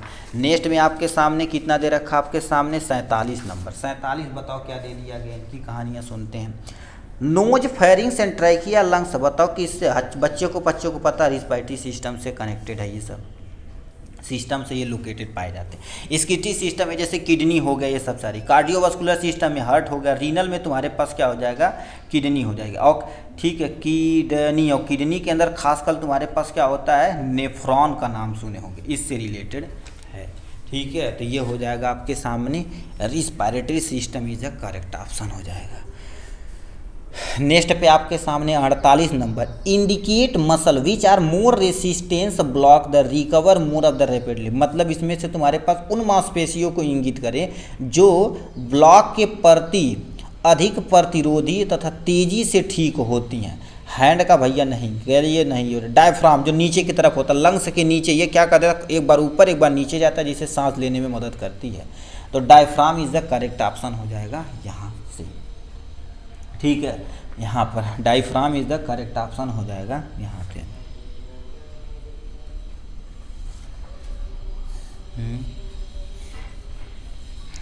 ठीक, अब आते हैं तुम्हारे पास क्या होगा 49 नंबर क्वेश्चन पे। ठीक है, इसमें तुम्हारे पास आते हैं, क्या दे दिया गया है, यहाँ कहानी चलते हैं। डैश आर द रिसीविंग और इनपुट पोर्शन ऑफ न्यूरॉन, मतलब न्यूरॉन को प्राप्त करने वाले इनपुट वाले हिस्से, ठीक है, हिस्से वाले होते हैं। मतलब देखिए, अब न्यूरॉन का स्ट्रक्चर सुनिए, ऐसे होता है, यहाँ से हो जाएगा, इधर से हो जाएगा, इधर से, इधर से। तो ये जो तुम्हारे पास ऐसे वाले पोर्शन होते हैं, ऐसे वाले, ठीक है, ऐसे वाले पोर्शन होते हैं, इसी को डेंड्राइट्स कहते हैं। ये क्या कर देते हैं, मैसेज को रिसीव करते हैं, और मैसेज को रिसीव करते हैं, और इसी के द्वारा ये तो एक्सॉन हो जाएगा, यहाँ साइनेप्टिक नोब हो जाएगा, इसी के द्वारा क्या कर दे, एक जगह से दूसरी जगह ट्रांसफर होती है। तो dendrites is the correct option हो जाएगा यहाँ से। ये छोटी छोटी ब्रांचिंग होती है, इसी को डेंड्राइट्स बोलते हैं। नेक्स्ट में क्या लिखा, वोमिटिंग सेंटर बताओ क्या होती है। वोमिटिंग सेंटर मेडुला ऑब्लेंगाटा पे होता है। ठीक है, medulla is the correct option हो जाएगा। ये कंट्रोल करता है कि वोमिटिंग मतलब उल्टी के बारे में। ठीक है, ये हो जाएगा। 51 नंबर क्वेश्चन क्या पूछ दिया, इनकी कहानियाँ सुनते हैं, क्या दे दिया गया यहाँ पर। Short branching process of neuron is a name, अभी बोले हैं या शॉर्ट ब्रांचिंग होती है उसी को डेंड्राइट्स बोलते हैं। तो dendrites is the correct option हो जाएगा यहाँ से। ठीक है, एक्जॉन क्या होती, इसी के ऊपर ऐसे वाले जो पोर्शन होते हैं इसको एक्जॉन बोलते हैं। माइलिन शीथ, इसके ऊपर जो कवरिंग रहती है उसको माइलिन शीथ बोलते हैं। ठीक है, फाइबर जो पतले पतले ब्रांचेज आती हैं उसको बोलते हैं। ठीक है, तो dendrites is the correct option हो जाएगा। अब हम आते हैं फार्माकोग्नोसिस से क्वेश्चन पूछा, blossom contain mainly acid of, जैसे सुने होंगे टोलू ब्लासम का नाम। ठीक है, तो कह दिया ब्लासम में तुम्हारे पास कौन सा चीज़ पाया जाता है। ब्लासम में तुम्हारे पास सिनामिक एसिड तथा बेंजोइक एसिड पाया जाता है। तो B is the correct option हो जाएगा। ठीक है, ये आपके सामने करेक्ट हो जाएगा। अब हम आते हैं नेक्स्ट पे 53 नंबर क्वेश्चन पे, क्या दे दिया गया, इनकी कहानियाँ थोड़ा सा सुन लेते हैं। विच of the following example of astringent, मतलब इसमें से ऐसा कौन सा है जो एस्ट्रीजेंट की तरह प्रयोग किया जाता है। ठीक है, अब जैसे मान लेते सूजन को कम करने के लिए किया जाता है, जैसे मान लेते ब्लड कहीं से सिक्रीट हो रहा, धीरे धीरे ब्लड निकल रहा है, ठीक है, उसको कम करने के लिए प्रयोग किया जाता है। तो मिल्क का तो भैया प्रयोग नहीं करते, फैटी एसिड नहीं, कैल्शियम कार्बोनेट का नहीं, tannin, tannin is the correct option हो जाएगा यहाँ से। ठीक, तो ये आपके सामने एस्ट्रीजेंट की तरह प्रयोग किया जाता है टेनिन। अब आते हैं महर्रा, ये भी फार्माकोग्नोसिस से क्वेश्चन पूछा। महर्रा में भैया गोद पाया जाता है, गोद इज करेक्ट ऑप्शन हो जाएगा यहाँ से। ठीक है, यहाँ पर ये हो गया कहानी। यहाँ से देखिए, महर्रा एक गोद होता है जो पानी में घुलनशील रेजिन उत्तक होता है। मिर्रा कैमिफोरी पेड़ से प्लांट किया जाता है। ये मुख्य रूप से गोद हो गया। रेजिन आवश्यक तेलों से बना होता है जो चिकित्सक और इत्र के रूप में काम किया जाता है। चिपचिपा पदार्थ होता है, लंबे समय तक अपने फ्लेवर को मेंटेन रखता है। ठीक, अब आते हैं तुम्हारे पास कितना हो जाएगा यहाँ से। ठीक है, कह दिया तुम्हारे पास, ठीक है, Beer Lambert law given the relation to, मतलब ये किसके बारे में रिलेशन बताते हैं? ये जो रिलेशन बताते हैं इनकी कहानियाँ सुनिए। ये बताते हैं सबसे पहले एनर्जी कितनी एब्जॉर्ब होगी, कितना कॉन्सेंट्रेशन होगा, मतलब एनर्जी एब्जॉर्प्शन तथा कॉन्सेंट्रेशन रिलेटेड ये ला बताता है। इनकी एनर्जी एब्जॉर्प्शन मतलब कितना एनर्जी एब्जॉर्ब होगी, कितना कॉन्सेंट्रेशन बचेगा, उसको बताने की जिम्मेदारी ये आपके सामने ये ला लेता है। बीयर लैम्बर्ट का नियम होता है, ठीक है, तो ये करेक्ट हो जाएगा आपके सामने यहाँ से। 56 नंबर क्या लिख रखा आपके सामने, यहाँ पर लिख रखा वाइब्रेशन, ठीक है, vibrational spectroscopic in the spectrum range, मतलब ये तुम्हारे पास होती, कहने का मतलब तुम्हारे पास वाइब्रेशन स्पेक्ट्रोस्कोपी जो होती है किसके अंतर्गत आती है, वो 400 से लेके आपके सामने 4000 सेंटीमीटर क्यूब के अंतर्गत आती है। तो सी इज द करेक्ट ऑप्शन हो जाएगा यहाँ से, ठीक है, ये हो जाएगा। ठीक, अब आते हैं नेक्स्ट पे, तुम्हारे पास क्या लिख रखा, कोट्रामक्सा, ए भैया सेफ्ट्रान का नाम सुन ले होगा, लिख रखा आपके सामने कोट्रीमक्साजोल टैबलेट कंटेन करता है। तो उसमें तुम्हारे पास क्या होना चाहिए, सबसे पहले सल्फामेथाजोल होता है और ट्राईमेथार्पिन होता है, ठीक है, तो 5 पार्ट ये होते हैं और 1 पार्ट ये होता है, तो ये करेक्ट हो जाएगा आपके सामने यहाँ से, ठीक है, जो एक एंटी फंगल की, ठीक है, एंटी फंगल के अंतर्गत आता है, ठीक है, यानी फंगीसाइड के रूप में। अब आते हैं पेनिसिलिन आन, ठीक है, पेनिसिलिन आन hydrolysis with the alkali give, मतलब पेनिसिलिन को यदि हम पानी के साथ क्या कर देंगे, घोल देंगे, ठीक है, तो क्या प्रोड्यूस करेगा, हाइड्रोलाइसिस विद एल्कली, एल्कली मतलब क्षार के साथ यानी बेस के साथ, मतलब तुम्हारे पास पेनिसिलिन को यानी बेस के साथ हम घोलते हैं। एल्कली किसे कहते हैं, जब कोई बेस पानी में अच्छे तरह से साल्बुल होता है उसे एल्कली बोला जाता है। तो पेनिसिलिन बताओ क्या प्रोड्यूस करता है, तो ये क्या कर देता है, पेनिसिलोइक एसिड करता है, तो ए इज द करेक्ट ऑप्शन हो जाएगा यहाँ से। ठीक, देखिए क्या क्या लिख दिया गया है, क्षार के साथ जल अपघटन पेनिसिलिन पेनिसिलिनिक एसिड देता है, ठीक है, जल अपघटन के मध्य में बीटा लैक्टेमेस एंजाइम बीटा लैक्टरम रिंग को तोड़ देता है और अणु के बीजाणु रोगी गुणों को निष्क्रिय कर देता है। पेनिसिलिन जैसे पेनिसिलिनियम एसिड में परिवर्तित करके हानि रहित बना रहता, मतलब ये अब टॉक्सिसिटी नहीं रहेगी, इसको बनाता है। ठीक, नेक्स्ट में क्या दे रखा आपके सामने 59, कैफीन बताओ कौन सा रिंग सिस्टम कंटेन करता, भैया कैफीन हमसे पूछा हुआ है, तो कैफीन में देखा जाए तो जैंथीन रिंग होती है, जैंथीन रिंग सिस्टम होती है, तो कहीं दिया है, ठीक है, तो यहाँ पर सी पे टिक मार देंगे, यहाँ से आ जाएगा, ठीक है। अब नेक्स्ट में तुम्हारे पास क्या लिख रखा है, ये उत्प्रेरक का काम करता है, ठीक है, उत्तेजक, जैसे कैफीन चाय हो गया, कॉफ़ी बीन हो गया, कोकोनट हो गया, ये सब में सुने होंगे, ठीक है, तो उसमें पाया जाता है, ठीक है। नेक्स्ट पे आपके सामने क्या दे दिया गया यहाँ पर question 60 number, for the determination of amino acid which of the sequence protein of use, मतलब तुम्हारे पास कह दिया है अमीनो एसिड को निर्धारित करने के लिए प्रोटीन का कौन सा अनुक्रम उपयोग किया जाता है। ऑप्शन, इसके लिए तुम्हारे पास एक सेगर टेस्ट होता है, यानी रिएजेंट उसी सेगर होता है, ठीक है, इससे रिएजेंट में हम प्रयोग करते हैं। ऑप्शन में क्या दे रखा, देखो Sengar reagent, Sengar reagent is the correct option हो जाएगा, ठीक है। अब ये टेस्ट तुम्हारे पास क्या कर देते हैं, देखिए सेंगर रिएजेंट जिसे हम क्या बोलते हैं 1-फ्लूरो-2,4 डाई नाइट्रोबेंजीन के रूप में जाना जाता है, जो प्रोटीन के n टर्मिनल अमीनो एसिड को निर्धारित करता है और सेंगर विधि से इसका उपयोग किया जाता है। इससे हम पहचान लेते हैं कि प्रोटीन यह नेचर है कि नहीं। 61 नंबर क्वेश्चन क्या पूछ दिया है, मेडिसिनल एजेंट साइक्लोप्रोपेन, याद रखना cyclopropane is storage in cylinder paint, मतलब तुम्हारे पास जो हॉस्पिटल में देखेंगे आते हैं सिलेंडर आता है जिसमें साइक्लोप्रोपेन जो होता है उस सिलेंडर कैसा होता है भैया, ऑरेंज कलर का होता है, तो orange colour is the correct, अलग अलग के लिए अलग अलग होता है, याद रखना, ठीक है। अब आपके सामने 62 नंबर क्वेश्चन क्या दे दिया गया है, यहाँ से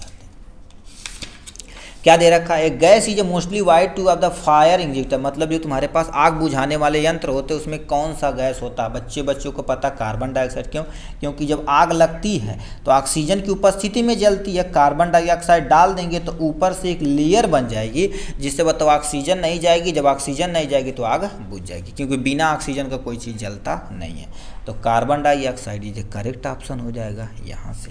नेक्स्ट में क्या लिख रखा आपके सामने, विच of the following is A vesicular drug delivery system, मतलब निम्नलिखित में से तुम्हारे पास वेसिकुलर ड्रग सिस्टम जो तुम्हारे पास होता है उसको कहा जाता है, उसे लिपोसोम मेथड भी बोला जाता है, इसके मेथड से हम कर सकते हैं। ये देखा जाए तो वेस्कुलर सिस्टम होता है, देखिए साफ साफ लिख रखा है, वेस्कुलर ड्रग्स डिलीवरी सिस्टम दवाओं को लक्षित वितरण के लिए यानी महत्वपूर्ण उपकरण है, क्योंकि इसमें दवाओं की गतिविधियों को स्थानीकृत करने की क्षमता होती है। लिपोसोम इसका एग्जाम्पल है, नियोसोम होगा, ट्रांसफेरमसोम होता है इसका एग्जाम्पल, तो लिपोसोम दिया तो इस पे टिक मार देना यहाँ से। 64 नंबर क्या लिखा है, एक drugs delivery deep into the skin, मतलब ये आपके सामने स्किन है, इसी के अंदर डाला जाता है। चलो, mean for the galvanic current is, उसको क्या बोला जाता है, पहला आपके सामने आपका दिखा रहेगा डिपिलेशन मेथड बोला जाता है, या दूसरा आपके सामने ई लिख रखा है इंट्राथियल बोला जाता है, या आपके सामने क्या लिखा है इनक्यूएशन, या आइनोट्रोफोरिसा बोला जाता है, आइनोट्रोफोरिस बोला जाता है। तो D is the correct option हो जाएगा यहाँ पर। इसमें ट्रांसडर्मल ड्रग्स डिलीवरी जो होती है ना, अंदर स्किन के अंदर डाल के हम क्या कर देते हैं, इंटर कराते हैं, तो D is the correct option हो जाएगा। 65 नंबर क्वेश्चन क्या पूछ दिया आपके सामने, लिख रखा convecting mixing is also known as, ये जो तुम्हारे पास कन्वेक्टिंग मिक्सिंग को हम किस नाम से जानते हैं, उसको हम क्या बोलते हैं, ठीक। कन्वेक्टिंग मिक्सिंग जो तुम्हारे पास होती है उससे माइक्रो बोलते हैं, बड़े मॉलिक्यूल के लिए होता है, माइक्रो मिक्सिंग बोला जाता है। 66 number, method for the mixing potence drugs powder with the large volume of diluent is, मतलब तुम्हारे पास शक्तिशाली औषधि पाउडर के बड़ी मात्रा में तनुकारक में के साथ मिलाने का विधि होती है, मतलब जैसे मिलाया जाता है मिक्सिंग के लिए तुम्हारे पास इसमें बड़े बड़े जो होते हैं उसको मिलाया जाता है, जियोमेट्रिक डाइल्यूशन होता है। तो जियोमेट्रिक डाइल्यूशन जो ये फार्मास्यूटिकल जो कंपनी होती है वो अच्छे तरीके से मिलाती है, जो बड़े बड़े लेवल पे काम करती हैं। 67 नंबर क्या दे रखा आपके सामने, plastic polymer which are use for the preparation of eye ointment, मतलब जो आई अंटमेंट होता है वो किस प्लास्टिक का भैया, हर एक चीज़ पीवीसी में होता, पॉलीविनाइल क्लोराइड होता पीवीसी, तो यानी B is the correct option हो जाएगा यहाँ से, ठीक। नेक्स्ट में तुम्हारे पास क्या लिख रखा, ophthalmic solution should be isotonic with lacrimal secretion से होता, क्यों, क्योंकि हमारे आँखें हैं, ये मान लेते हैं आपके सामने क्या हो गई, आँख हो गई, आँख से जो लक्राइमल ग्लैंड होती है, अब बताओ ऑप्थेल्मिक सोल्यूशन इसके लगभग जब बराबर रहेगा तभी तो काम करेगा, तो इसमें आइसोटोनिक होना चाहिए, दोनों मेंटेन होना चाहिए, ना तो ज़्यादा बाहर जाना चाहिए ना ज़्यादा कम। तो ये तुम्हारे पास लक्राइमल जो ग्लैंड निकलती है, स्वेट ग्लैंड, उसके यानी जो ग्लैंड निकलती है स्वेट ग्लैंड से निकलने वाली जो तुम्हारे पास सिक्रीशन होता है उसी को लक्राइमल बोला जाता है, तो सी इज द करेक्ट ऑप्शन हो जाएगा यहाँ से। नेक्स्ट में तुम्हारे पास 69, the concept of vaccination first develop by the भैया एडवर्ड जेनर एक ऐसे व्यक्ति थे, सबसे पहले वैक्सीन यही बनाए हुए थे, ठीक है। अब लुई पास्चर ने, ये तो इनकी कहानी अलग है, यही एक व्यक्ति थे जो क्या कर दिए थे, बताए थे कि ह्यूमन किससे बना हुआ है, कि मतलब बिना ऑक्सीजन और पानी के जीवन पॉसिबल नहीं है, इन्होंने बहुत सारा एक्सपेरिमेंट किया था, ठीक है। अब आते हैं 70 नंबर क्या, according to WHO what percentage of immunisation cover needed to eradication of measles, मतलब तुम्हारे पास जो मम्स रोग, खसरा जिसे रोग बोला जाता है, उसको कम करने के लिए कितना % हमको क्या करना, वैक्सीन लगाना, 96%, 100% तो हो सके तो और अच्छी बात है, बट 96 हो चुका है। तो इस तरह से देखा जाए तो हमने क्या कर दिया है, फार्मा वाला पोर्शन पूरी तरह से कवर अप कर लिया है। अब यहाँ से जितने भी क्वेश्चन आएंगे आपके सामने नॉन फार्मा वाले क्वेश्चन से आएंगे, 70 आपके सामने फार्मेसी बुक से पूछेगा, 30 ऐसे क्वेश्चन रहेंगे जो नॉन फार्मा से रिलेट करते हैं। क्या क्या दे दिया गया, इनकी कहानियाँ सुनते हैं। क्या पहला क्वेश्चन आपके सामने पूछ दिया, संवहनी ऊतक पहले जमीन पौधे, मतलब पहली बार जमीन पे कौन पौधा आया था, ब्रायोफाइटा। भी तो भैया ये कहाँ आ पाएगा जी, ठीक है, ब्रायोफाइटा। नेक्स्ट में तुम्हारे पास क्या लिख दिया गया है, यहाँ पर इनकी कहानियाँ चलते हैं। ब्रायोफाइटा के बाद, ठीक है, ब्रायोफाइटा हो गया। दूसरा आपके सामने थैलोफाइटा, अभी ये प्लांट है, अभी ज़मीन पे नहीं है। शैवाल तो भैया अभी कहाँ है, बट टेरिडोफाइटा पहला होता है। ये माना जाता है फर्स्ट टेरेस्ट्रियल प्लांट यही होता है जिसमें कैंपेनियन सेल होते हैं, यानी जाइलम और फ्लोएम डेवलप हो चुके थे, तभी तो ज़मीन पर रह पाएगा, ठीक है। जाइलम क्योंकि पानी खींचने के लिए जाइलम चाहिए। आपातकालीन स्थिति में कौन सा हार्मोन उत्सर्जित होता है, ये आपके सामने किडनी हो गया। किडनी के ऊपर सुनेंगे ग्लैंड रहती है, एड्रेनल ग्लैंड रहती है, एड्रेनल निकालती है, तो adrenal is the correct option हो जाएगा यहाँ से। नेक्स्ट में सामान्य मानव का खून बहने का समय तथा बहने का मतलब बहने का समय जो होता है वो 2 से लेके 5 या कहीं कहीं 7 मिनट होता है, ठीक है। और जमने का समय मतलब 2 से लेके 3 से लेके 10 मिनट के अंदर जम जाएगा तो अच्छी बात, नहीं तो भैया दिक्कत। 2 से 3 ये हो जाएगा, सी इज द करेक्ट ऑप्शन हो जाएगा यहाँ से। मानव में लिंग गुणसूत्र कितने युग्म जोड़ी होते हैं, अब याद रखना टोटल 23 युग्म होते, युग्म मतलब जोड़ी होता, ठीक है। 23 आपके सामने जोड़ी होते हैं। अब इसको तोड़ा जाए तो 22 ऐसे होते हैं जो ऑटोसोम क्रोमोसोम होते हैं। ऑटोसोम क्रोमोसोम मतलब ये पूरे शरीर का स्ट्रक्चर बनाएंगे। एक जो जोड़ी होता है, चाहे XX हो सकता है चाहे XY, एक जो जोड़ी होता है ये सेक्स डिटर्मिनेशन करता है, मतलब गुणसूत्र, लिंग गुणसूत्र कहलाता है। ये डिसाइड करेगा लड़का होगा कि लड़की। तो एक जोड़ी, 1 2 यानी 2 संख्या या एक जोड़ी, तो एक जोड़ी तुम्हारे पास सही हो जाएगा यहाँ से। युग में न रहता तो इस पे टिक मार देते हैं। डैश में कार्बोनिल ग्रुप नहीं है, कीटोन मतलब इसमें तुम्हारे पास क्या हो जाएगा, कीटोन ग्रुप, यानी ऐसे डबल बॉन्ड ऊपर हो जाएगा तो रहता कार्बोक्सिलिक COOH। एल्डिहाइड में तुम्हारे पास क्या रखा है, CH ग्रुप रहता है, CHO ग्रुप रहता है एल्डिहाइड के लिए। एथेनॉल में OL ग्रुप रहता है, ये तुम्हारे पास कार्बोनिल ग्रुप नहीं है, तो नहीं हमसे पूछा तो ये हो जाएगा करेक्ट ऑप्शन। हाइलोजन में तुम्हारे पास आवर्त सारणी में किस समूह में, बताइए 17वें समूह में। हाइलोजन के अंदर जैसे क्लोरीन हो गया, फ्लोरीन हो गया या फयल, कहीं कहीं फ्लोरीन हो गया, ब्रोमीन हो गया, आयोडीन हो गया, ये सब आते हैं 17वें, जिसे हाइलोजन फैमिली बोला जाता है। 77 नंबर, निम्नलिखित में से कौन सा कार्बन का अपरूप नहीं है, यानी तुम्हारे पास आइसोट्रॉप जिसको बोलते हैं।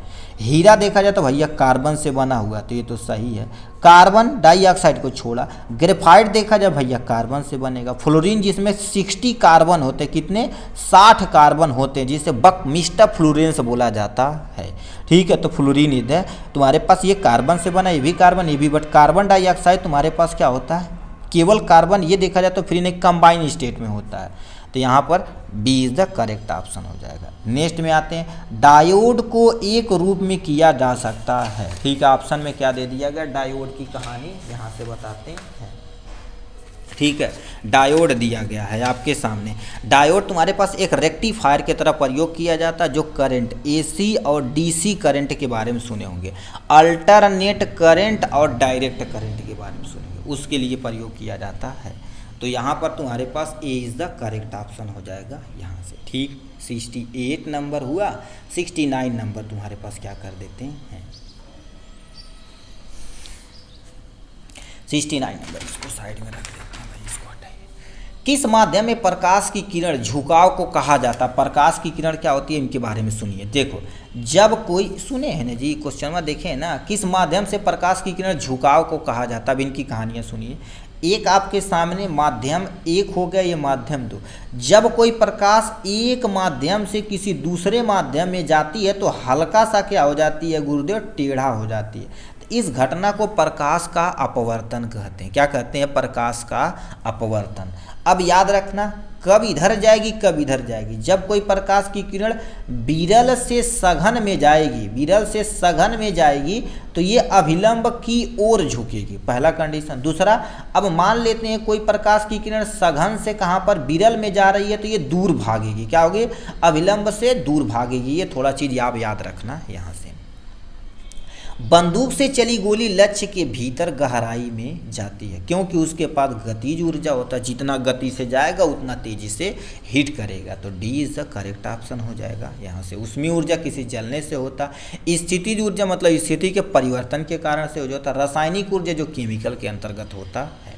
तो ये इतना तुम्हारे पास साइंस से क्वेश्चन था। अब यहाँ से तुम्हारे पास जनरल साइंस से पूछेगा, जनरल साइंस तो हो गया। अब यहाँ से तुमसे इतिहास भूगोल कुछ भी पूछ सकता है, 10 क्वेश्चन, उसके बाद 10 क्वेश्चन मैथ वगैरह रहेगा, मैथ और रीजनिंग रहेगा। 81 नंबर, भोपाल नृत्य, ठीक है, भोरताल दे दिया जी। भोरताल नृत्य किस यानी प्रदेश में तुम्हारे पास फेमस है? असम में। वो तुम्हारे यानी असम का जो तुम्हारे पास फेमस डांस है यही माना जाता है। देखिए साफ साफ लिख रखा है, यानी भोरताल नृत्य असम में प्रसिद्ध है। यह मुख्य रूप से असम के बारपेटा नामक स्थान पर आसपास में बिहू उत्सव के समय आयोजित किया जाता है और नृत्य को क्या कर देते हैं, बढ़िया से नाचते हैं सब लोग, ठीक है। नेक्स्ट में यहाँ पर 82 नंबर क्वेश्चन क्या पूछ दिया है, भारत में डैश अर्थव्यवस्था में बैंकों के लिए CRR तय करता, भैया रिजर्व बैंक ऑफ इंडिया करता, यानी जिसे RBI बोलते हैं शॉर्ट में, RBI, SBI नहीं RBI होता है। तो भारतीय रिजर्व बैंक ये करता है, ठीक है। ये भाग हो गया यहाँ से, ठीक है। नेक्स्ट में तुम्हारे पास इसकी थोड़ा कहानी सुन लेते हैं। देखिए क्या लिख रखा, RBI अर्थव्यवस्था में बैंकों के लिए यानी CRR तय करता है।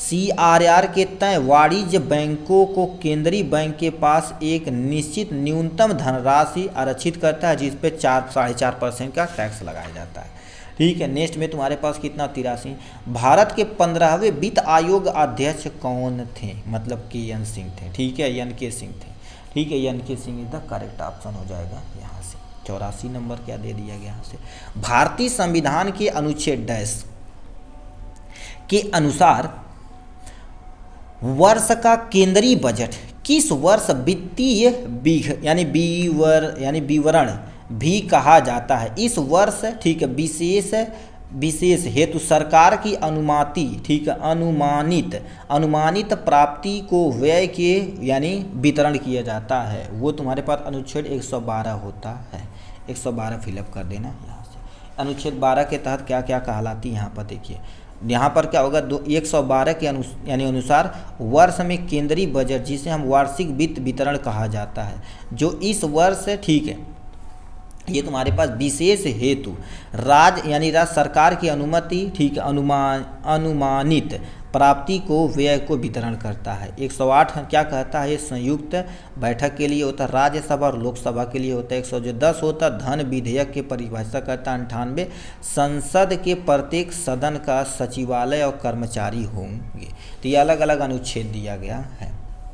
85 नंबर क्या, निम्नलिखित में से केरल में कौन सी नदी पूर्व दिशा की ओर नहीं बहती है, याद रखना, पूर्व दिशा की ओर नहीं बहती है, चंपगिरी, ठीक है, चंद्रगिरी हो जाएगा, चंद्रगिरी नदी ये हो जाएगा। तो B is the correct option हो जाएगा यहाँ से, ठीक है। 86 नंबर, पुर्तगाल की राजधानी कहाँ पर है? पुर्तगाल की राजधानी तुम्हारे पास पंबार है, ठीक है, तुम्हारे ओ भैया लिस्बन है, लिस्बन इज द करेक्ट हो जाएगा यहाँ से, ठीक है। यानी पुर्तगाल की राजधानी तुम्हारे पास लिस्बन है। यहाँ पर थोड़ा सा और देख लेना, देखिए पुर्तगाल की राजधानी लिस्बन है, ऑस्ट्रिया की राजधानी विनमा है, अर्जेंटीना की तुम्हारे पास यानी ब्यूनस आयर्स है, ठीक है। तो इसको थोड़ा सा याद रख लेना।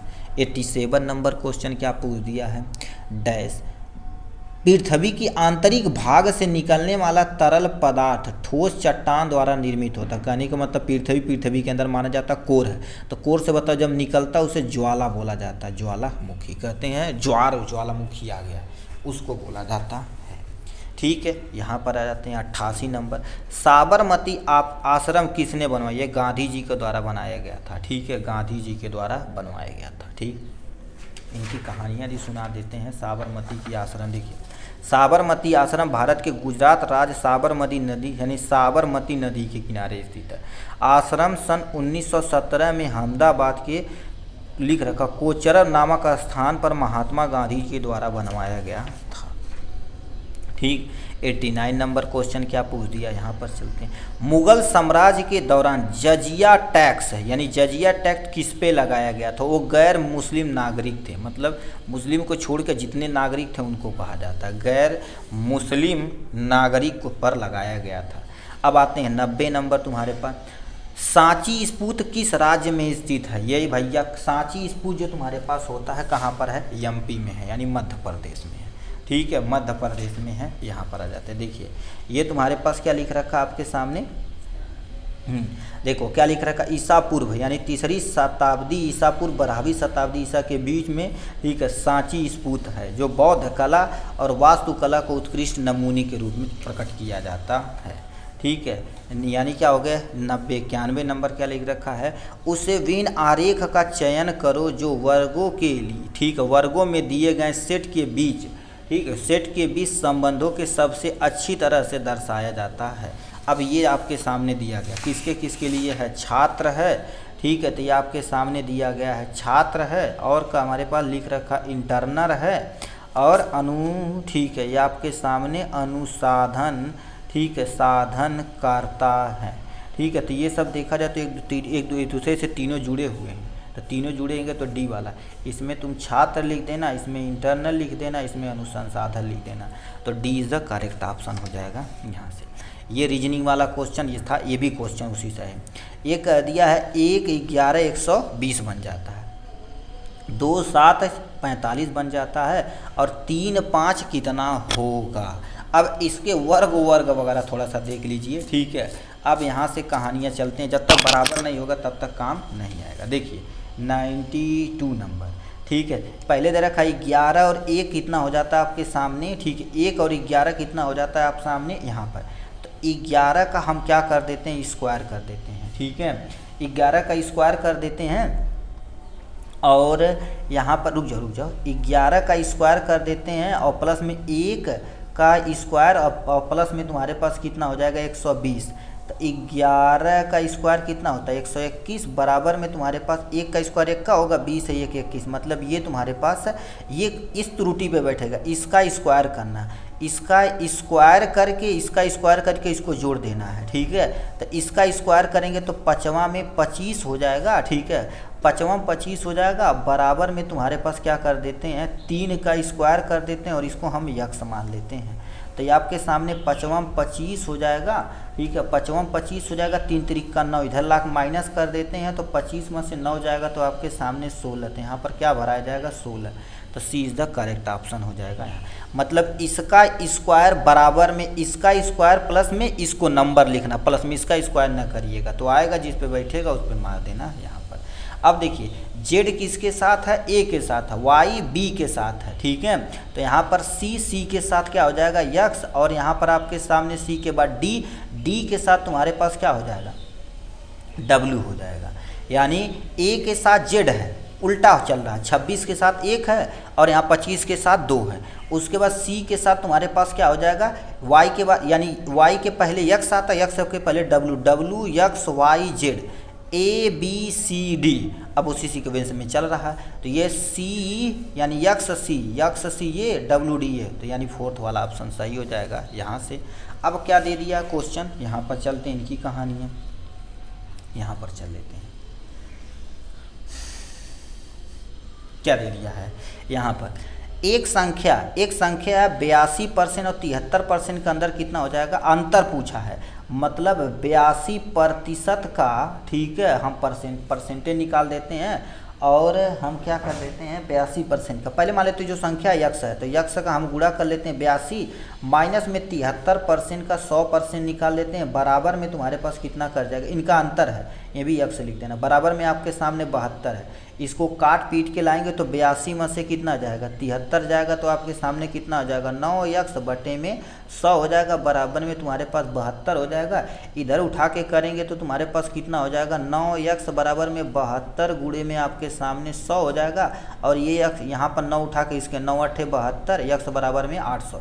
अभी देखिए यक्स बराबर में तुम्हारे पास कितना हो जाएगा 800 पे 48% तुम निकाल दो, ठीक है, तो गुणा कर दो 48 और बटे में तुम्हारे पास 100, 0 0 कैंसिल हो जाएगा, 48 से गुणा करेंगे यानी 8 गुणे में तुम्हारे पास 48 हो जाएगा। गुणा करेंगे तुम्हारे पास कितना हो जाएगा, 8 हटाएँ 64 के 4 हो जाएगा, 8 में 6 हो जाएगा और 8 चौक 32 और 32 33 34 35 36 37 38, मतलब 38 लिख देंगे यहाँ पर।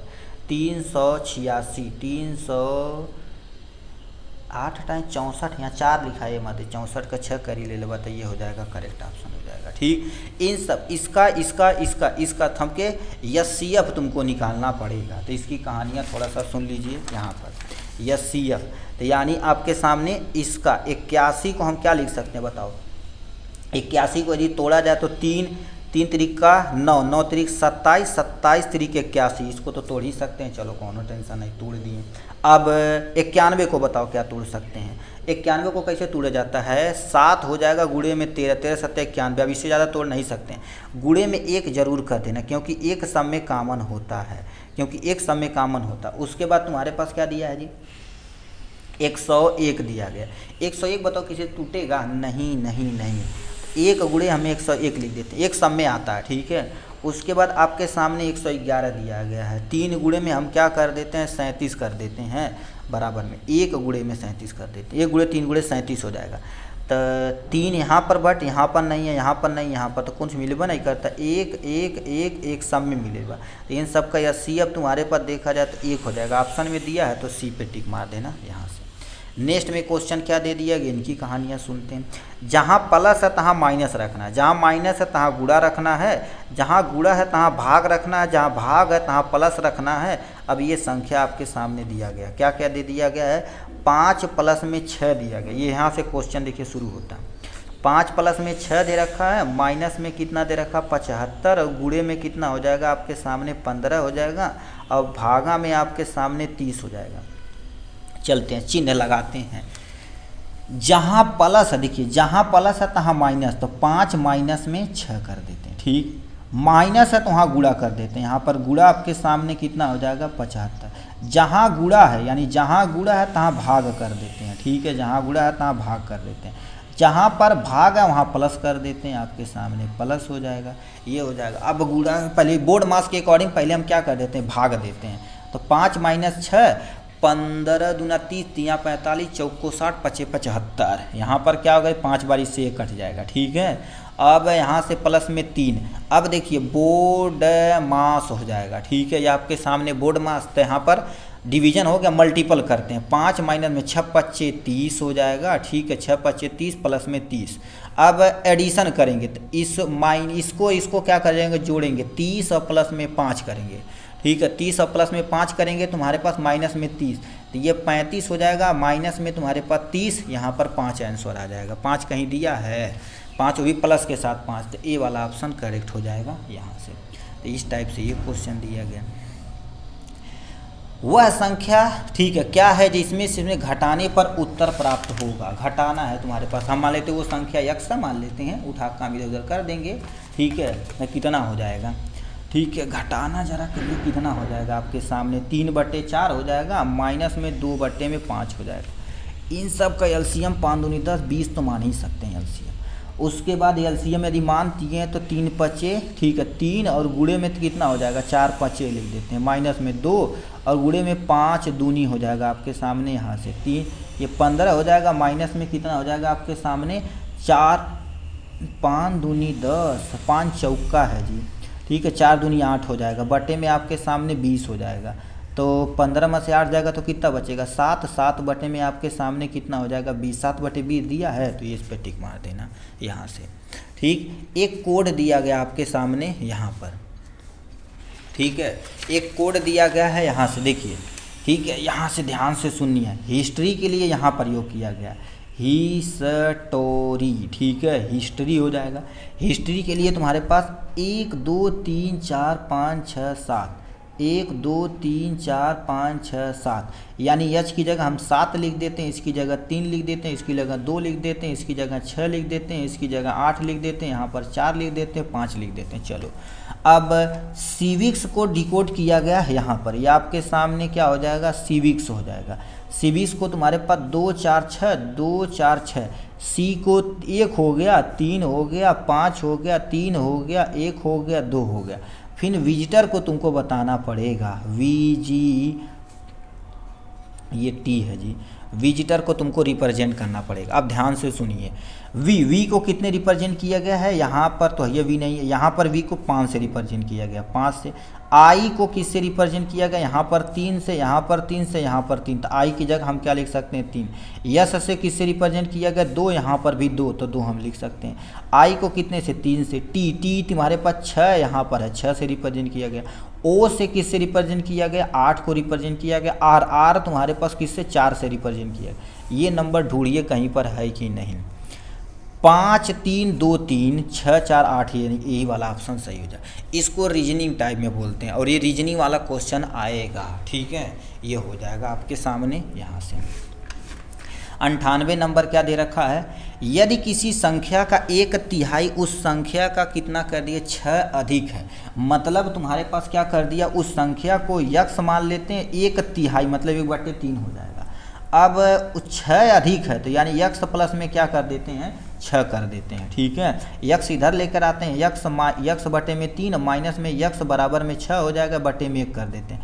इन सब का एलसीएम 3 ले लेते हैं, तो यहाँ पर कितना हो जाएगा, ठीक है, यहाँ पर 1 यक्स हो जाएगा, माइनस में कितना हो जाएगा, 3 यक्स बराबर में 6 हो जाएगा। यक्स में से 3 जाएगा तो माइनस में 2 यक्स बटे में 3 बराबर में 6, ये लिया गुणा कर दो, तो यक्स बराबर कितना, 6 गुणे में तुम्हारे पास 3 कर देते हैं, माइनस में 2 कर देते हैं। इससे काटा जाए तो आपके सामने 2 3 या 6, यक्स बराबर माइनस में कितना हो जाएगा, 3 गुणे में 3, 3 त्रिका 9 भी माइनस के साथ, तो माइनस तुम्हारे पास D is the correct option हो जाएगा यहाँ से।